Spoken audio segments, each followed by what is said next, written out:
Hey guys, Jerry here for Iceberg Creativity. Well, after reviewing my channel, I've noticed that one of the newer tutorials I've done is getting a lot more views and attention than the previous ones, and that's the one based upon Cinema 4D. So it got me to thinking, okay, well, if this is getting a lot of views, that means, well, people want Cinema 4D tutorials, and it would be good to follow up with this one. So I decided to go back to the original idea I had for the first Cinema 4D tutorial and show you some basic animation. And when I say basic, I do mean basic, guys. I know a lot of you out there are getting tired of me and all the basic stuff I'm doing, but it's the basic things that people really enjoy and they learn the best from. Yeah, sure, you can learn a lot of great things from advanced tutorials too, and rest assured, they're coming. I'm just pacing myself, so I'm giving people a chance to learn what I know right now. I'm not a 3D animation guru or anything like that. 3D is not something I major in, or it's not something I wanted to. It's just more so of a hobby that I'd like to pass on the knowledge I know to you guys.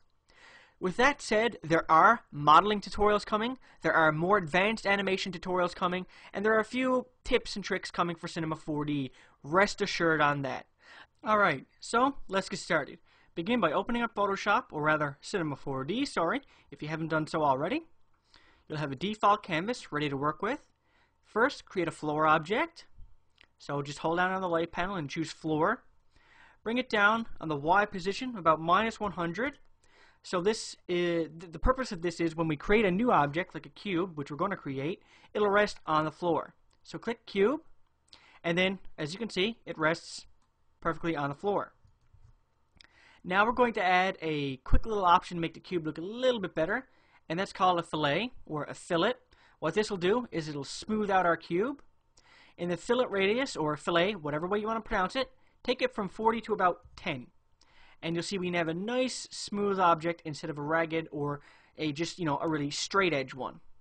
Next, we're going to add a material. So go to File, and then choose Shader, and choose Nuki. Once again, just take Nuki and drag it to the cube. Perfect. We're already halfway there. Now right here is your timeline. You can adjust the amount of frames you're going to be working with. You can adjust how many frames you can look at. And of course, you add your keyframes and your animation controls right here. So we're going to take 90 frames. I'm going to increase it to 200. Then we're going to increase the slider. This will show you how many frames you're actually looking at. If you take it back down, we're only looking at about frames 0 to about 120, or it says 116. I'm going to make sure you're looking at all of them, so 0 to 200, and then select your cube to begin animating it. Okay, so let's begin the animation. Click this button right here, Automatic Keyframing. It does exactly what it says it's going to do. It automatically keyframes when you make an adjustment in your animation.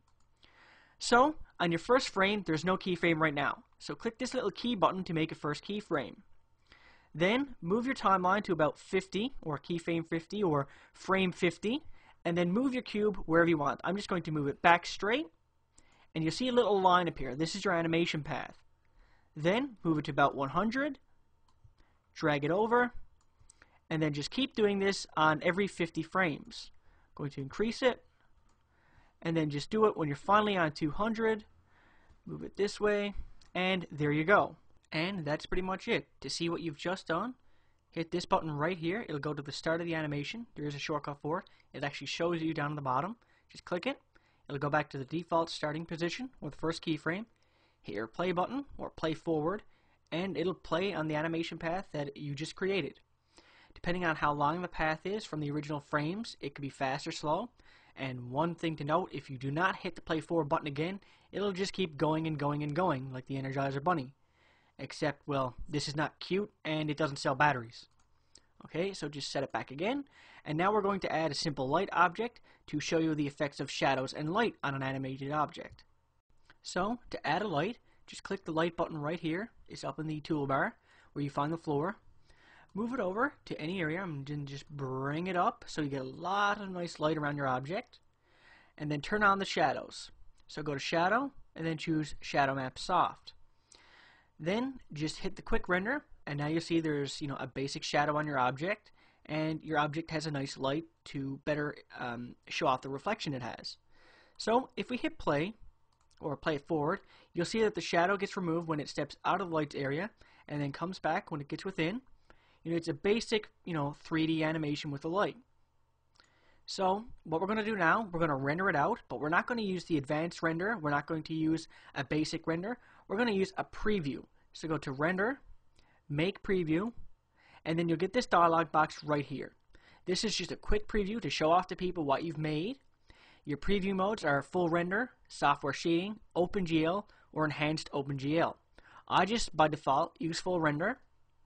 You can use a preview range of all the frames, a preview range, or a manual. So say, for example, if you want frame 0 to 100 instead of frames 0 to 200. I just use all frames, and I bring the size up considerably because it's quite small right now because, well, this was programmed when, big resolutions in video were not common. So I'm going to bring it up to about 650. And then I'm going to leave the frame rate at 30. You can adjust the actual codec or compression type if you want. Right now, by default, it's on animation. You can bring it to H.264, or you can bring it down to MPEG-4 video, but I like to leave it at animation because you want to keep it simple and keep it small. Click OK, and then just click OK. Down here, you'll see it's calculating the preview, and what will happen when this is done, if you're using macOS, and I do believe it's the same in Windows, QuickTime Player will open, and you can hit play and see your animation. I'm going to stop recording now, and I'll bring it back up when the animation is fully rendered. Alright, the render is almost completely finished making our preview right now. When it's done, as I said, it'll open up in QuickTime Player. Now, I can't remember if it'll open up in QuickTime in Windows. It might open up in something else, but on macOS by default, it'll use the QuickTime Player. So, it's almost 3, 2, 1. Should finish up now in a second. Okay, there's QuickTime. So if you just bring QuickTime right here and hit play, here's our basic little animation, nothing complex. It's a bit jittery because we're using an animation compression type and not a more advanced codec, but you get the general idea now on how to animate objects in Cinema 4D.